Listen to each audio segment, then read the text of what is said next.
El terrorismo implica el uso de fuerza, agresión, violencia para lograr un cometido. En el caso del Perú, este se desarrolló durante los años 80, principalmente en la sierra porque fue ahí donde gente consideraba que el Estado la había abandonado, pues su condición económica y su desarrollo era bastante escaso. Así se desarrolló el terrorismo y durante esos años hubieron muchos ataques que dejaron cientos de muertes.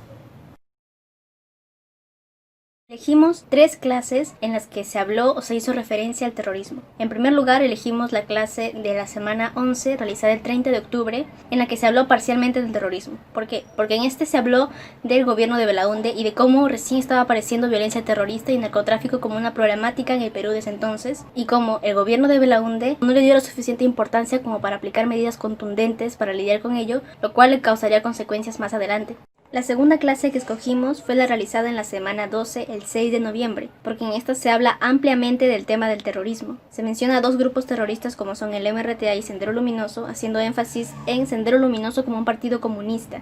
Se menciona a su líder, que era Abimael Guzmán, un profesor de filosofía, y el pensamiento del partido, que era que la única forma de lograr un cambio en la historia de la humanidad era a través de la violencia y el conflicto. También es importante la clase porque en esta se mencionan las fases del conflicto terrorista. En primer lugar está el inicio de los actos violentos de los grupos terroristas, luego está la militarización del conflicto, luego está la respuesta del Estado, que no fue la más efectiva, como un despliegue nacional.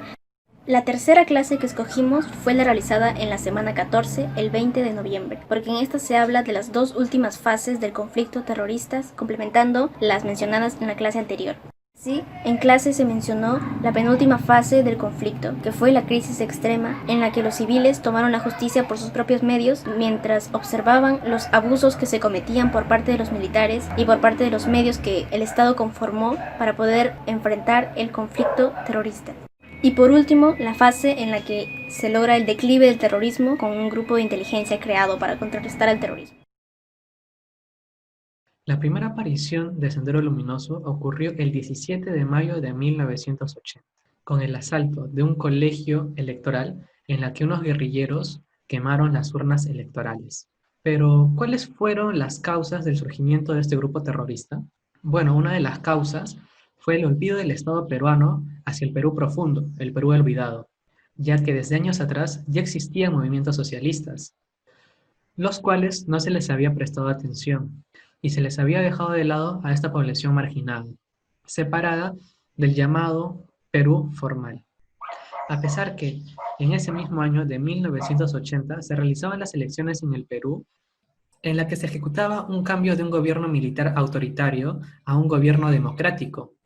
Esto no fue impedimento para el surgimiento de este grupo terrorista, ya que el pensamiento de los senderistas no consideraba un gobierno democrático a un gobierno que solo generaba desarrollo, progreso y justicia para un grupo privilegiado, y que para el resto de la población generaba lo contrario, más hambre y miseria.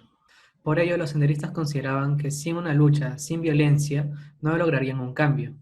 Sin embargo, como hemos podido notar, los objetivos principales de los senderistas eran objetivos políticos, y el Estado los enfrentó de una manera diferente, con objetivos militares, los cuales estos objetivos del Estado eran erradicar a Sendero Luminoso, y esto como consecuencia de no combatir el problema políticamente, socialmente y solucionar el problema de miseria de fondo. Esto dio origen a que más campesinos se integren y sean partícipes en las filas de Sendero Luminoso.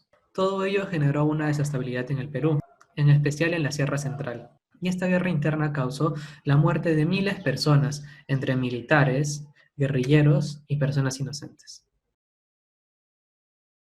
¿Sabes cómo? Tú viviste toda la época del terrorismo, ¿no? Sí, si pudiéramos definir que el inicio del terrorismo, digamos, llegó a su máximo punto en los 90, comenzó aproximadamente, efectivamente, unos 10 años antes, ¿no? Aunque la problemática es mucho mayor.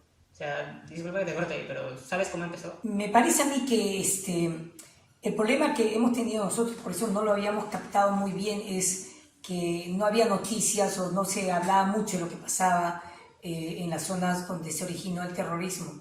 Pero yo creo que definitivamente se inició progresivamente como consecuencia de una desigualdad tremenda que había en estas poblaciones, en donde no tenían acceso a muchos beneficios que tenemos acceso nosotros aquí en la ciudad, ¿no? A salud, comunicación, buena alimentación, eran explotados. Quizá todo eso haya sido el inicio de este terrorismo, ¿no? Que al final llevó a tanta muerte y desgracias. ¿Y esto cómo afectó a tu vida de forma personal? Al inicio no, estamos hablando por ejemplo de si estamos teniendo 10 años, yo sé que es mucho más, pongamos 1980 como un punto. En realidad las noticias venían esporádicas, como más estábamos preocupados por, era época universitaria, por lo de la universidad, ¿no? Y definitivamente no percibíamos nada sino lo urbano nada más, que ya tenía suficientes problemas, ¿no? O sea, pero ir desde tu casa hasta la universidad no se lo Sí, permitía. que no había tantos ingresos, que no se podía comprar, no se podía hacer todo lo que uno quería, ¿no? Porque siempre había limitación de ingresos, por lo menos en mi familia, ¿no? Y siempre el punto central era pasar bien y terminar bien la universidad, ¿no? O sea, la época del terrorismo como tal, debido a tu época universitaria, no te estuvo molestando mucho. No, la época universitaria no me molestó mucho, ¿no? Ya se escuchaba de problemas en provincia, pero no había tanta, digamos, Todavía no había tanta limitación o problemas al respecto, por lo menos para la gente que estaba en Lima, ¿no? Bueno, eso es todo. Gracias por tu tiempo. Segunda entrevista a Guido Grados. La pregunta es, ¿podrías contarnos alguna experiencia en específico que hayas vivido en la época del terrorismo? Bueno, en los años 80, por motivos de trabajo de mis papás, nos tocó mudarnos de Lima, vivíamos en San Borja, y nos fuimos a vivir pues, a Huachipa. Estamos hablando que en los años 80 Huachipa pues, era una zona bien rural. La experiencia que tuve allí, bueno, por el negocio de mis papás, que tenían unas granjas de aves, los trabajadores, los operarios eran los lugareños, ¿no? Que vivían alrededor, que eran gente muy pobre, eran campesinos, etcétera, ¿no? Si bien era gente trabajadora, pero sí dentro de las conversaciones que teníamos con ellos, con los trabajadores, percibíamos, ¿no? Cierto descontento por la desigualdad, ¿no? Económica que había en ese momento, en esos años, ¿no? Y dentro de una de las experiencias que, aparte, ¿no? del contacto con ellos y sentir de esa desigualdad, también sufrimos los apagones propios, ¿no? que afectaban a todo Lima. Y durante los apagones que sucedían en Lima, escuchábamos, ¿no? Yo, en medio de la oscuridad en Huachipa, escuchábamos hacia lo lejos las explosiones de las torres, por ejemplo, ¿no?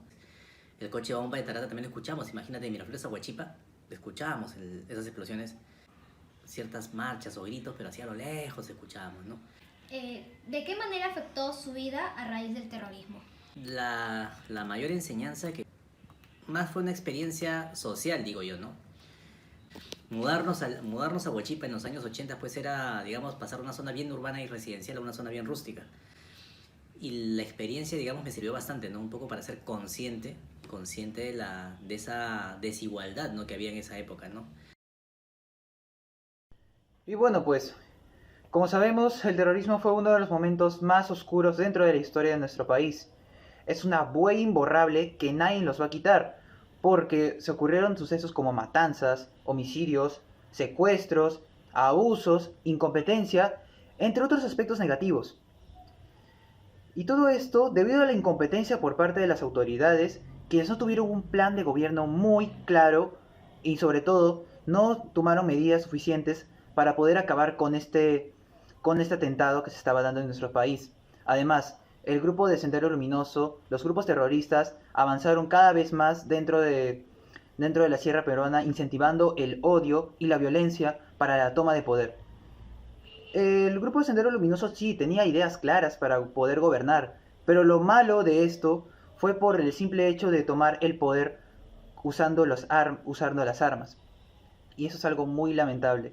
Tan solo imaginar que nuestros padres y algunos amigos de su generación hayan tenido que pasar por esta grave situación de nuestro país. Esto no se compara con la crisis actual que estamos atravesando. Esto es algo muy diferente y es algo mucho más grave. Por eso, si queremos evitar este tipo de conflictos que se ocurrieron, primero hay que mejorar la democracia en nuestro país. Ya basta de más corrupción y de más abusos por parte de las autoridades. Además, si hacemos esto, lograremos dar una mejor calidad de vida a las personas de diferentes lugares de nuestro país.